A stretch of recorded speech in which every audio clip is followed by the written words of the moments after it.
আমরা এমন একটা রাষ্ট্রে বসবাস করি আর এমন একটা দেশের মধ্যে বসবাস করি যেখানে মানুষের মায়া, দয়া এবং বিবেক বলতে কিছুই থাকে না। কারণটা খুব ক্লিয়ার। আমি আপনাকে যদি খুব সহজভাবে ব্যাখ্যা করি তাহলে বর্তমান পরিপ্রেক্ষিতে এবং বর্তমান পরিস্থিতি আপনি লক্ষ্য করে দেখবেন যে ইরান এবং যুক্তরাষ্ট্র বা ইসরায়েলে যে যুদ্ধ চলতেছে সেই পরিস্থিতিতে এমন একটা পর্যায়ে দাঁড়িয়েছে যে আমাদের রাষ্ট্রটা 2 মাস কিংবা তার অধিক চলার মতো তেল মজুত নেই। আমাদের রাষ্ট্রে অক্টেন সংকট, আমাদের রাষ্ট্রে পেট্রোল সংকট, আমাদের রাষ্ট্রে গ্যাস সিলিন্ডার সংকট। এত সংকট কেন ভাই? যে রাষ্ট্র বিগত 52 বছর হয়ে গেলে আমাদের স্বাধীনতা অর্জন করেছি, যে পাশের প্রতি আমরা যদি রাষ্ট্রগুলো দেখি তারা বড় বড় যুদ্ধ বিমান কিনতেছে, যারা বড় বড় প্রযুক্তি উন্নতন করতেছে, যারা স্যাটেলাইট নিজস্ব প্রযুক্তিতেই তৈরি করে মহাকাশে পাঠাচ্ছে, কিন্তু আমরা সব দিক থেকে পিছিয়ে কেন? কারণটা কি জানেন? কারণটা সম্পূর্ণ আমাদের নিজের দোষ। সম্পূর্ণটাই আমি মনে করব বাংলাদেশের নাগরিকের দোষ, এবং সম্পূর্ণটাই বাংলাদেশের শিক্ষা ব্যবস্থা, সম্পূর্ণটা বাংলাদেশ সরকারের প্রশাসন এবং সরকারের দায়িত্ব বোধহীনতার কারণেই আজ আমরা নানা রকম সমস্যার মুখে সম্মুখীন হয়েছি। একটা সরকার গঠিত হয় কেন? একটা সরকার গঠিত হয় মূলত একটি রাষ্ট্র নাগরিক সেবা, একটি রাষ্ট্রকে সুন্দর অবকাঠামো গঠন এবং রাষ্ট্র সুন্দরভাবে পরিচালনা করার জন্যই জনগণের তার মূল্যবান সম্পত্তি দিয়ে একটা সরকার গঠন করে। একটা সরকার হওয়ার পর সরকারের দায়িত্ব হচ্ছে দেশকে রক্ষা করা, দেশকে কিভাবে উন্নত করা, দেশের চিন্তাধারাকে আরও কিভাবে অগ্রসর করা সেদিকে লক্ষ্য রাখা। দেশে যে মেধাবী শিক্ষার্থীরা, বুয়েট বলেন, ঢাকা বিশ্ববিদ্যালয় বলেন, জগন্নাথ ইউনিভার্সিটি বলেন, এভরিথিং বিশ্ববিদ্যালয়ের দিকে আপনি যদি লক্ষ্য করে দেখেন তারা কি করে? টিকটক করে। তারা কি করে? মেধাবী স্কেল করে বাইরের রাষ্ট্রে চলে যায়। কেন ভাই তুমি বাইরের রাষ্ট্রে যাবা? তুমি নিজের দেশে জন্মগ্রহণ করেছো, এই দেশের তুমি সম্পদ ভোগ করছো, সব কিছু তুমি এই দেশে করলা, শেষ পর্যায়ে তুমি যাই বিদেশে গিয়ে সেটেল হয়ে গেলে এবং তাদের প্রযুক্তি তুমি উন্নত করছো। কেন তুমি কি চাইলে পারো না দেশে একটা সুন্দর মিসাইল তৈরি করতে? তুমি কি বুয়েট শিক্ষিত, যেখানে বাংলাদেশের সর্বোচ্চ শিক্ষা প্রতিষ্ঠান বুয়েট, যেখানে প্রত্যেকটা মেধাবী ছাত্র কঠিন পরীক্ষা দিয়ে তারা পাশ করে সেখানে ভর্তি হয়, তারা কি পারে না যে বাংলাদেশে একটা সুন্দর মিসাইল তৈরি করতে? তারা কি পারে না ভালো প্লেনগুলো তৈরি করতে? অবশ্যই পারে, কিন্তু তারা এদিকে তৈরি করবে। তারা তৈরি করবে কি? মোটরসাইকেল। তারা তৈরি করবে কি?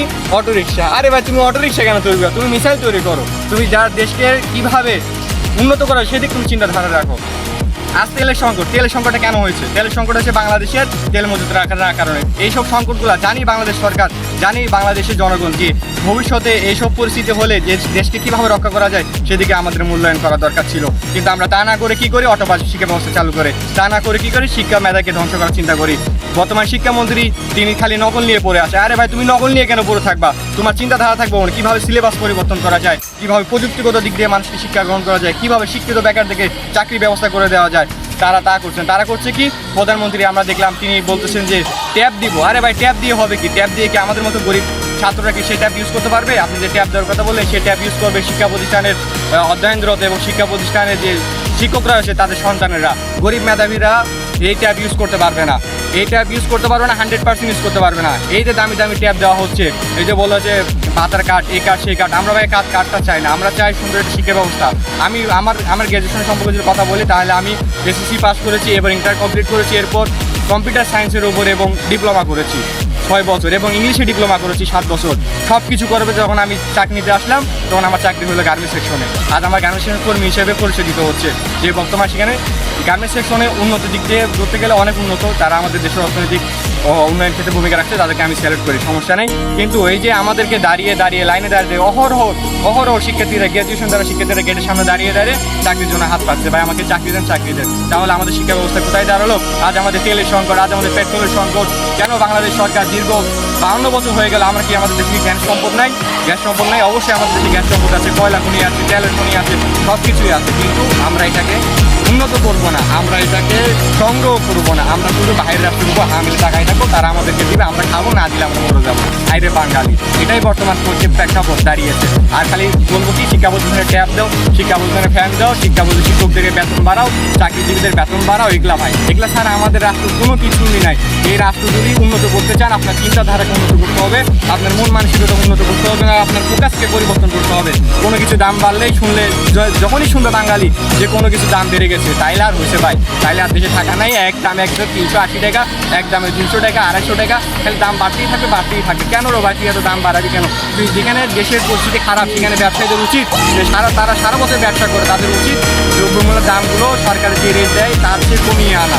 কারণটা কি, তার সারা বছর ব্যবসা করা উচিত না, যাতে দেশের জনগণগুলো সুস্থভাবে খাইতে পারে, দেশের মানুষের যাতে স্বাভাবিক পরিস্থিতি থাকতে পারে সেটা লক্ষ্য করা। আর বিদ্যুৎ বন্ধ করে দাও, 6 ঘন্টার প্রতি কারখানা বন্ধ, 7 ঘন্টার প্রতি কারখানা বন্ধ। কেন বাংলাদেশ থেকে বিদ্যুৎ তৈরি হয় না? অবশ্যই তৈরি হয়। পারমাণবিক বিদ্যুৎ কেন্দ্র কী জন্য গঠন হয়েছে? অথচ দেশের বিদ্যুৎ দেওয়ার জন্য। কিছুদিন আগে দেখেছি শেখ হাসিনা আমরা দেখতাম যখন নেপালকে আমরা নাকি বিদ্যুৎ সাশ্রয়, যত এমন একটা পরিস্থিতি দাঁড়িয়েছি আমরা এই বিদ্যুৎ পাচ্ছি না, আমরা এই গ্যাস পাচ্ছি না, আমরা এই পানি পাচ্ছি না। কি এক মুখে তামাশার মধ্যে পড়ে গেলাম, নিজের দেশে নিজে ভোট দিয়ে স্বাধীনতা হারালাম, নিজে ভোট দিয়ে নিজের কথা বলার জবান হারালাম, সবই হারালাম। না আছে দেশের উন্নতি, না আছে শিক্ষা ব্যবস্থার উন্নতি, না আছে কর্মসংস্থান তৈরি, না আছে বেকারত্ব দূরকরণ, খালি আছে কার পাশে কে পার থেকে। এটাই বর্তমান বাংলাদেশের পরিস্থিতি।